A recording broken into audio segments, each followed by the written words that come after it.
Hi friends, నమస్తే. Welcome to Anu's Kitchen. నేతి బీరకాయ పచ్చడి తయారు చేసుకోవడానికి ముందుగా ఇక్కడ నేను 2 నేతి బీరకాయలు తీసుకున్నాను.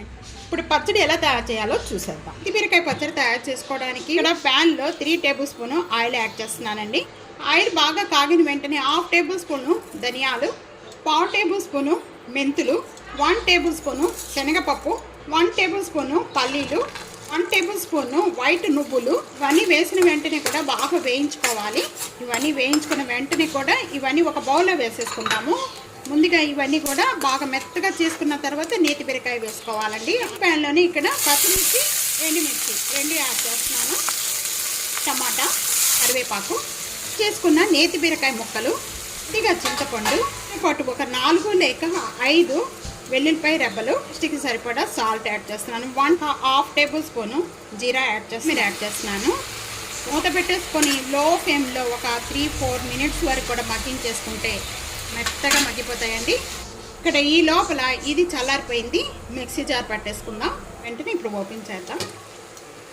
నేతి బీరకాయ ఈ విధంగా మగ్గిపోవాలి. ఈ విధంగా మగ్గిన వెంటనే కూడా స్టవ్ బంద్ చేసేద్దాం. ఇంకా కచ్చిపిచ్చిగా నురుకోవాలి. చల్లనిన తర్వాత యాడ్ చేసుకోండి ఈ పప్పులతో పాటు. ఇది కూడా బాగా మెత్తగా చేసేసుకోవాలి. ఈ విధంగా పచ్చడంతా కూడా ఈ విధంగా చేసుకుందంతా కూడా ఒక బౌల్లో తీసేసుకుందాము. పచ్చడి తాలింపు పెట్టుకోవడానికి నేను ఇక్కడ 2 టేబుల్ స్పూన్ ఆయిల్ యాడ్ చేస్తున్నాను. 4 లేక 5 వెల్లుల్లిపాయ రెబ్బలు, టేబుల్ స్పూన్ శనగపప్పు యాడ్ చేస్తున్నాను. 1/2 టేబుల్ స్పూన్ మినప్పప్పు, 1/2 టేబుల్ స్పూన్ ఆవాలు. ఈ విధంగా వేగిపోయిన వెంటనే కూడా ఇక్కడ కొద్దిగా ఇంగువ యాడ్ చేస్తున్నాను. ఇంగువ యాడ్ చేసిన వెంటనే ఇంకా స్టవ్ బంద్ చేసేసుకున్నాం. కరివేపాకు, కొద్దిగా కొత్తిమీర కూడా ఈ మొత్తం కూడా పచ్చళ్ళలో కలిపేసుకోవాలి.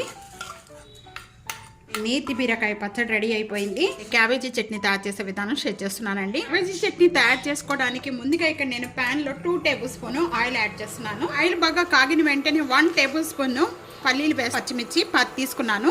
ఈ పచ్చిమిర్చి మీరు కారం పట్టి కూడా వేసుకోవచ్చండి. మీరు మూత పెట్టేసుకోవడం వల్ల పచ్చిమిర్చి అనేది పేలకుండా ఉంటాయి. ఇంకా వేగిపోయిన వెంటనే కూడా ఇక్కడ ఒక 5 లేక 6 వెల్లుల్లిపాయ రెబ్బలు పాటు ఇక్కడ నేను క్యాబేజీ చిన్న చిన్న పీసెస్ గా కట్ చేసిన క్యాబేజీ 1 కప్ తీసుకుని ఇక్కడ 2 టేబుల్ స్పూన్ నేను గల్లుప్పు యాడ్ చేస్తున్నానండి. మీరు గల్లుప్పు లేకపోతే కనుక సాల్ట్ కూడా యాడ్ చేసుకోండి. 1 టేబుల్ స్పూన్ జీరా యాడ్ చేస్తాం. మూత పెట్టేసుకుందామండి. క్యాబేజీ పచ్చి స్మెల్ పోయే వరకు కూడా మగ్గించేసుకోవాలి. విధంగా మగ్గిన వెంటనే కూడా ఒక 1/2 టేబుల్ స్పూన్ పసుపు యాడ్ చేస్తున్నాను. చిన్న చింతపండు, కొద్దిగా ఉసిరికాయ ఇంత చింతపండు యాడ్ చేస్తాను. టమాటాలో వచ్చే వాటర్ తోనే ఇదంతా కూడా బాగా మగ్గిపోతుందండి. వాటర్ వస్తుంది. మూత పెట్టేసేసుకొని ఒక 10 మినిట్స్ వరకు కూడా మగ్గించేసుకుందాం. 7 మినిట్స్ అయిపోయిన వెంటనే కూడా ఇప్పుడు ఓపెన్ చేద్దాం. మీరు యాడ్ చేస్తున్నాను.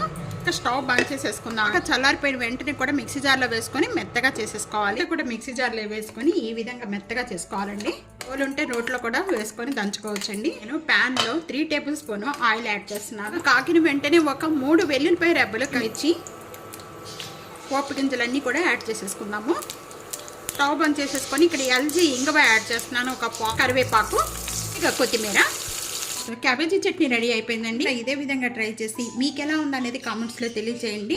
ఇది బ్రేక్ఫాస్ట్ అండ్ రైస్లో కూడా చాలా టేస్ట్గా ఉంటుంది. ఫ్యామిలీతో, ఫ్రెండ్స్తో వీడియోని షేర్ చేస్తూ, వీడియోని లైక్ చేస్తూ ఉండండి. సబ్స్క్రైబ్ చేసుకోండి.